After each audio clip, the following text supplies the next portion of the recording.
Olá, meus irmãos, graça e paz. Aqui quem vos fala, presbítero Gregório, de Campo Grande, Mato Grosso do Sul, trazendo mais um pedacinho do maná dos céus. Amados e diletos irmãos, hoje eu gostaria de concluir o capítulo 6 do livro de Mateus, o Sermão do Monte. Esse sermão ele foi dividido em 3 partes. E nesta última parte, o Senhor Jesus passou a tratar sobre a ansiedade. Na terceira parte, o Senhor Jesus passou a tratar sobre a ansiedade, falando sobre a ansiedade. E depois dele mostrar que neste mundo moderno em que nós vivemos, as pessoas estão preocupadas sobre o que comer, o que vestir, inclusive em acumular fortuna. O Senhor Jesus, ele traz algo dizendo para nós: não andeis, pois, inquieto, dizendo: o que comeremos, o que beberemos, ou com que nos vestiremos? Porque todas essas coisas os gentios procuram. De certo, vosso Pai celestial bem sabe o que necessitais de todas estas coisas. Mas buscai primeiro o reino de Deus e a sua justiça, e todas estas coisas vos serão acrescentadas. Não vos inquietai, pois, pelo dia de amanhã, porque o dia de amanhã cuidará de si mesmo. Basta cada dia o seu mal. Eterno e soberano Deus, Deus de bondade, Deus de misericórdia, em o nome do Senhor Jesus, Pai amado, eis-me aqui, mais uma vez entrando em Tua presença, para ministrar, Senhor, a Tua palavra, para trazer uma palavra, ó Pai, oriunda, ó Deus, do Teu coração, ao coração do Teu Filho, ao coração da Tua igreja, Pai. Eu te peço, Pai, um revestimento, uma unção, uma porção gloriosa do Teu ser, do Teu poder, Pai, para ministrar a Tua palavra, esta palavra que transforma, que liberta, que sara, que cura, que purifica, que gera em nós vida. Ó Deus amado, eu te peço em nome do Seu amado Filho, o Senhor da minha vida, o Senhor Jesus. Amém. Amados e diletos irmãos, quero hoje, portanto, concluir esta mensagem do capítulo 6. Quero vos falar como devemos lidar com as inquietudes, com as inquietações.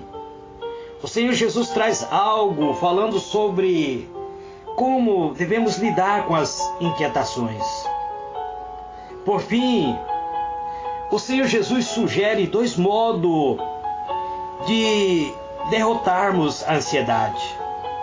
O primeiro remédio para a ansiedade acerca de coisas materiais é concentrar-se acima de tudo na busca do reino de Deus e da sua justiça. Foi isso que ele disse: mas buscai primeiro o reino de Deus e a sua justiça, e todas essas coisas, o vestir, o comer, a sua casa, o seu carro, o seu apartamento, no caso, será acrescentado. É isso que o Senhor Jesus fala.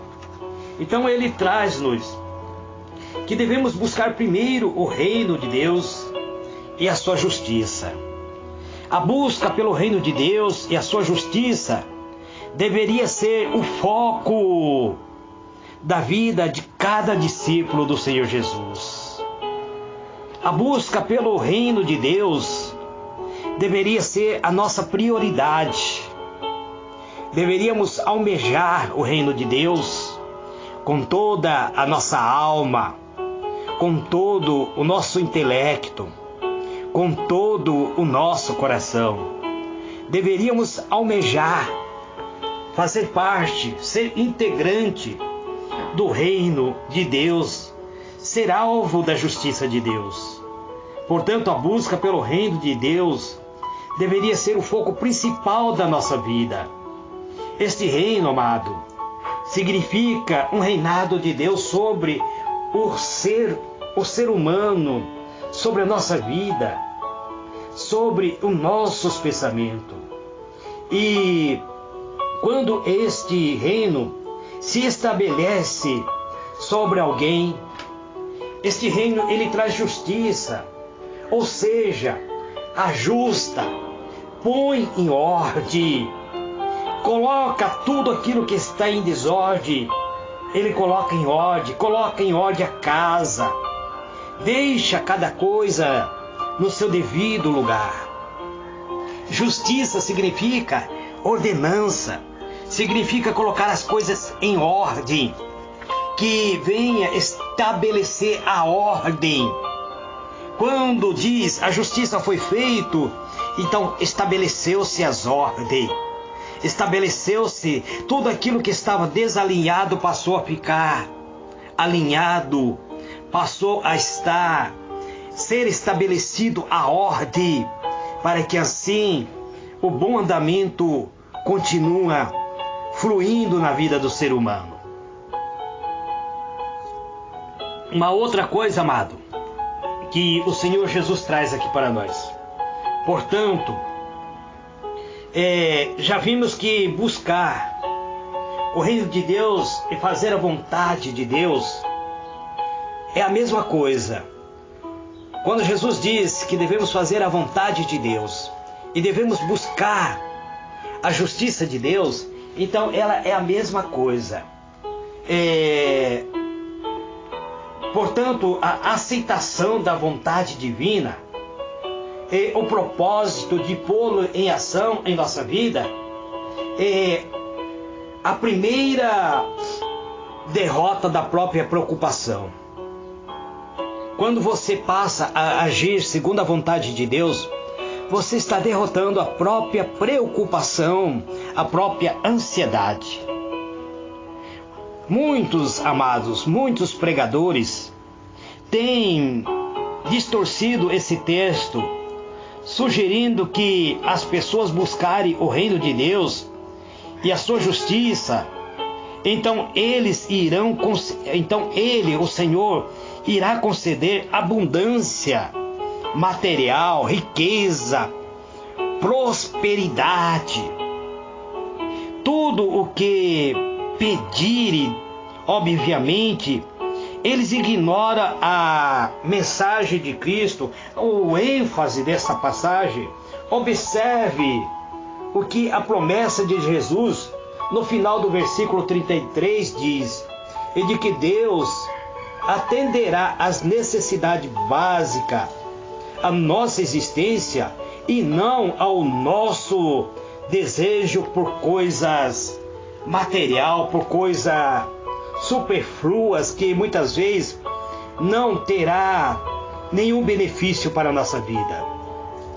Segundo o próprio Senhor Jesus afirma que a preocupação pode ser derrotada aprendendo-se a arte de viver um dia de cada vez. Que nós devemos viver um dia após o outro dia. O sábio Salomão, inclusive, diz: nunca diga que o dia de ontem é melhor do que o de hoje. O ontem, ele faz parte do passado. O futuro, ele é incerto. O amanhã, ele ainda não aconteceu. Então nós temos que viver o dia de hoje. Nós temos que viver o momento do hoje. Porque o amanhã, ele é incerto. Nós não sabemos se nós deitaremos e acordaremos amanhã. Então nós temos que viver o dia de hoje, um após outro, cada instante da nossa vida, vivendo o melhor para Deus. Portanto, segundo Jesus, nós podemos derrotar esta preocupação, já se sabemos viver a arte de viver, ou aplicamos a arte de viver bem a cada dia, um após outro. os judeus tinham um ditado que afirmava: não se preocupe com os males de amanhã, porque você não sabe o que lhe pode trazer o dia de hoje. Amanhã talvez você não esteja vivo, e então você terá ficado preocupado pelos males de um mundo que não lhe pertence. Aquelas pessoas que sofrem por antecipação, por coisas que ainda nem surgiu.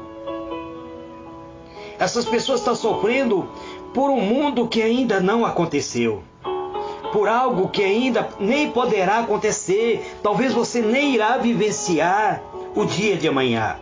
Então você deve viver o instante, o momento de hoje, cada dia, um dia após outro, aproveitando o máximo, fazendo o máximo para que você seja realmente a luz deste mundo. Você deve brilhar um dia após outro.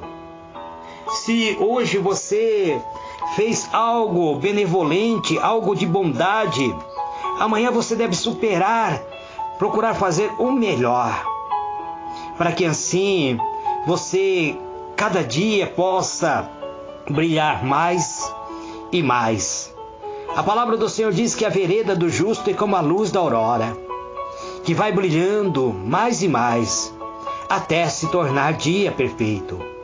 A palavra do Senhor diz que devemos ser como o astro dos céus, que irradia toda a terra.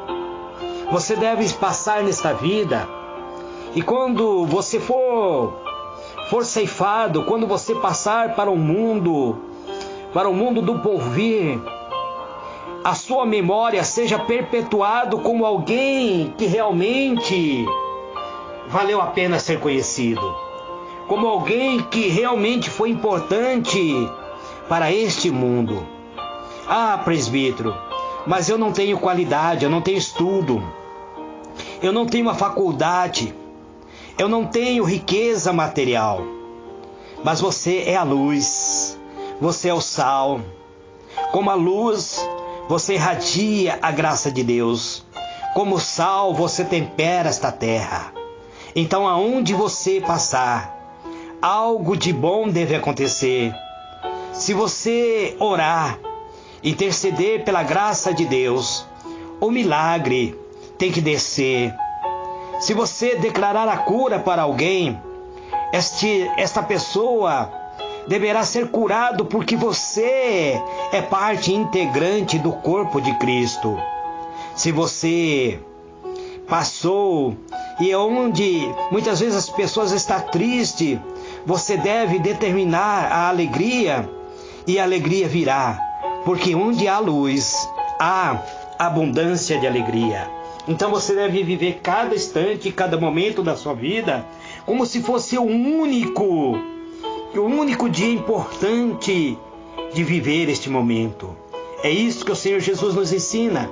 Portanto, amado, o amanhã talvez você não esteja vivo, então você terá ficado preocupado pelos males de um mundo que ainda não aconteceu. Se vivermos cada dia tal como ele se nos apresenta, se cumprirmos cada tarefa, quando é o momento de fazê-la, a soma de nosso dia será necessariamente boa. A nossa vida, ainda que ela seja curta, como eu disse, a nossa vida é muito curta, mas se você fizer tudo que lhe vem para fazer cada dia, então valerá a pena ao findar a sua vida. A soma de tudo aquilo que foi feito será boa. A recomendação de Jesus é de que deveríamos enfrentar cada dia segundo a sua própria exigência, sem nos preocuparmos com o futuro que não somos capazes de prever, e com coisas que provavelmente sequer venham acontecer. O apóstolo Paulo também ensina outro caminho para nos livrar da ansiedade. Em uma carta escrita para a igreja de Filipe, para os filipenses, o apóstolo diz que não devemos andar ansioso de coisa alguma. Filipenses capítulo 4, verso 6. Em seguida, recomenda que tudo seja derramado diante do Senhor, com orações, com súplica, com ações de graça.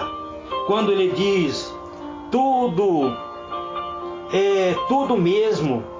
Portanto, amado, se o apóstolo diz que tudo deve ser derramado em oração, em adoração, em súplica, perante a face do Senhor, então isso é tudo que ele, mesmo que isto seja bom ou ruim, de puro ou impuro, toda a verdade deve ser encarado no quarto secreto da oração. Essa atitude traz a garantia de que se receberá uma espécie de paz que excede todo entendimento. Ou seja, outros não serão capazes de compreender como alguém pode estar em paz no meio da própria tempestade, no meio deste mundo tenebroso, onde impera a injustiça, onde existe escassez de comida, onde existe tanta impunidade. O ser humano que está em Cristo, ele poderá estar dentro deste mundo tenebroso, atravessando as lutas, as dificuldades, mas brilhando, mostrando que a paz de Deus excede todo entendimento. As pessoas que lhe cercam não irão compreender, mas irão almejar ser semelhante a você, porque a paz que flui do seu próprio corpo, da sua própria presença, basta você estar em determinado lugar, você irá fluir a paz de Cristo. As pessoas irão almejar estar ao seu lado, pois a tua presença traz paz.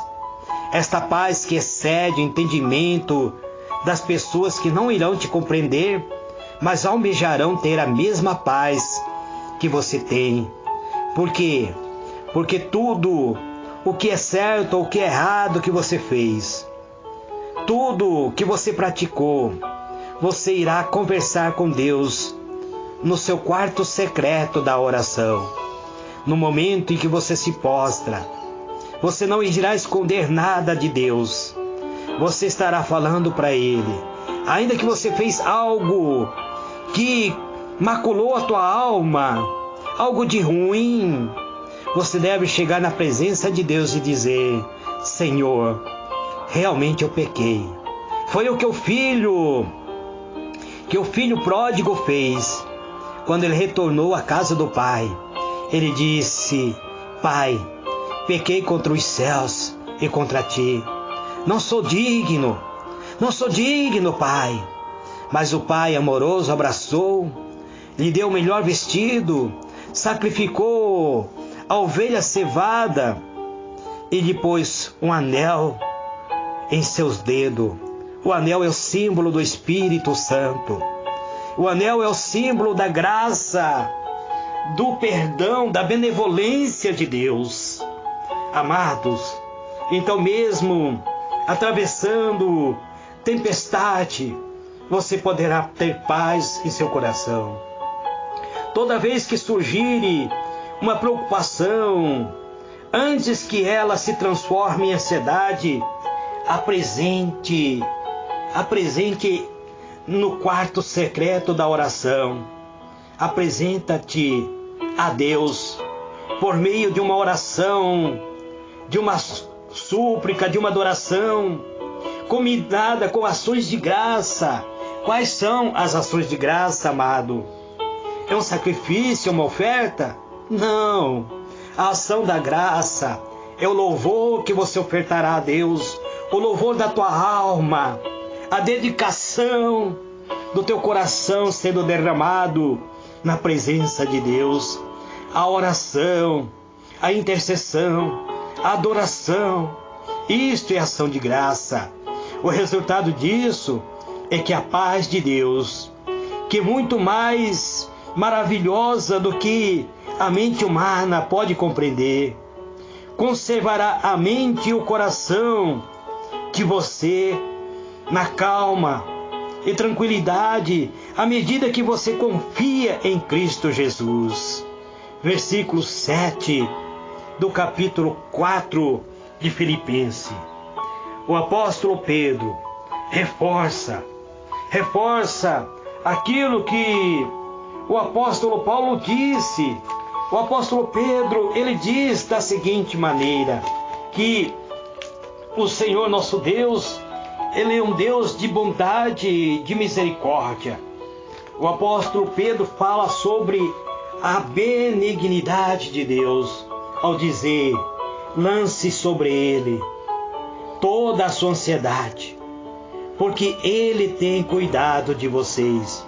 1 Pedro, capítulo 5, versículo 7. Ambos aprenderam com Jesus, que mostrou a ser inútil viver em ansiedade. Ambos aprenderam que devemos lançar sobre Cristo toda a nossa ansiedade, em adoração, em súplica, em louvor, em gratidão.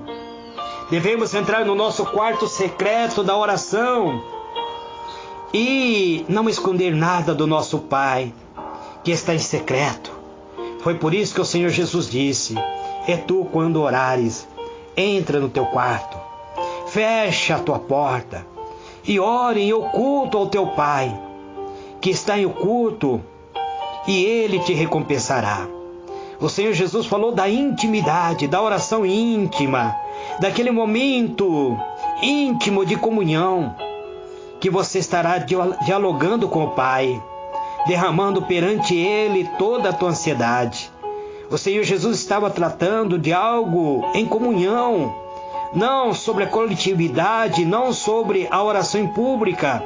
A oração em pública, quando você faz, é porque você já esteve na intimidade com Deus. A oração da coletividade dentro da igreja, quando todos se reúnem para adorar e louvar a Deus, é porque você já esteve momento de intimidade com Deus no seu quarto secreto de oração.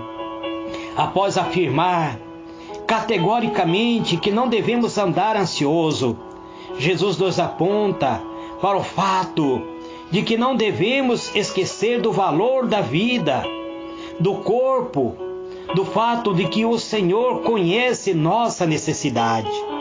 Ele diz que a vida, ele é muito importante. Tem pessoas que tiram a sua própria vida, que pratica suicídio. E o Senhor Jesus que diz que a vida é importante. Ele diz que a nossa vida é de mais importante. Jesus nos aponta o fato de que não devemos esquecer do valor da vida, do corpo, do fato de que o Senhor conhece a nossa necessidade. Portanto, é preciso que se viva sob o seu reino, sob esse reino de justiça, dia após dia, sem trazer o amanhã para hoje.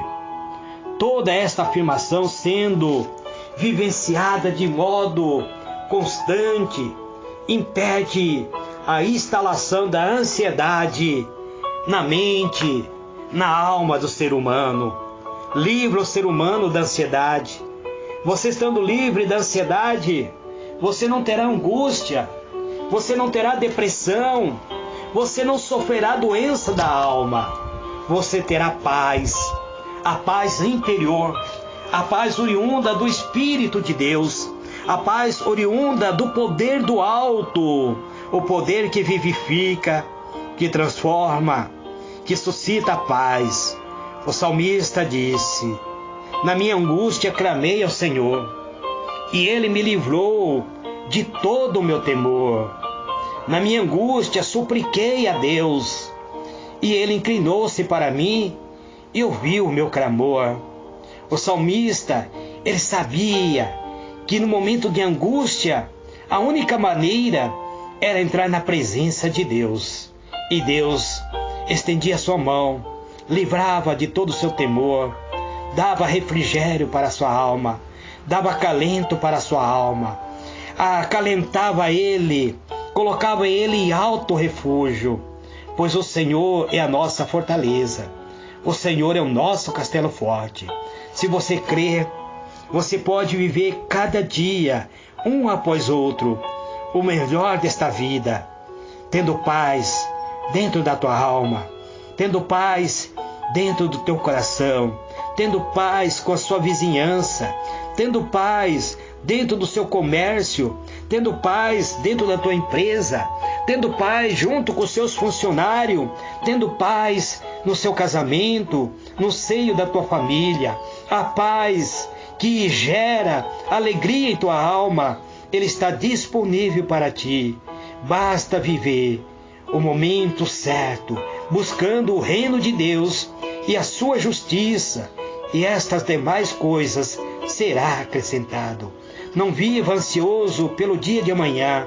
Não viva ansioso por aquilo que poderá ocorrer amanhã. Ah, presbítero, eu tenho uma grande dívida para pagar amanhã, mas não tenho hoje. Meu irmão, minha irmã, acredite que o Senhor nosso Deus, Ele tem o tesouro da obscuridade para dar para aqueles que vive na sua presença. Ele que cuida do lírio do campo, que cuida das aves dos céus, não cuidará de ti, que é a imagem e a semelhança, criado como a coroa da criação, que o Senhor Jesus pagou preço muito alto para que você viesse ser pertencente a Ele, que viesse ser chamado Filho de Deus. Se você hoje tem a primícia do Espírito Santo de Deus, se o Espírito Santo de Deus habita dentro de você, então você é templo e morada de Deus. Se o Espírito Santo atua dentro de você, então você é filho de Deus. E ao Filho nada está vedado. Ao Filho está disponível todas as coisas, pois aquele que é filho é herdeiro, co-herdeiro de Cristo. Então, acredite nisso, meu irmão. Acredite na promessa de Deus. Este é o pedacinho do Maná dos Céus. Encerrando o capítulo 6. Estarei iniciando amanhã, provavelmente amanhã, o capítulo 7. Oreis por mim, meus irmãos. Sou carente e necessitado. Eterno e soberano Deus, te dou graça, Pai. Te louvo, Senhor, pela tua benignidade. Te louvo, Senhor, pela tua infinita misericórdia. Te dou graça, Senhor, por estas palavras que tu colocaste em meu coração, em minha alma, Senhor, para ministrar para a tua igreja, para o meu irmão, para a minha irmã, que me acompanham, Pai. Eu te peço, em nome do Senhor Jesus, visita, Senhor, o celeiro, a empresa. Visite, Senhor, a conta bancária deste meu irmão. A tudo aquilo, Senhor, que tem causado ansiedade. A tua palavra diz que castelo forte é o nome do Senhor. A tua palavra diz que o Senhor tem o tesouro da obscuridade para dar para aqueles que crê no teu nome santo. Eu creio, meu Deus, eu creio na tua benevolência. Eu não sei, Senhor, de onde virá, mas o Senhor suprirá a minha necessidade. Em o nome do Senhor Jesus, eu exalto, glorifico e te louvo. Te dou graça, pois tu és o meu Redentor. Em o nome do Senhor Jesus, apresento este copo com água, Pai, e te louvo e peço, unja, Pai, em o nome do Senhor Jesus. Amém e amém. Amados e diletos irmãos, amanhã eu voltarei com mais um pedacinho do Maná dos Céus, se assim for a vontade do Senhor. Amém.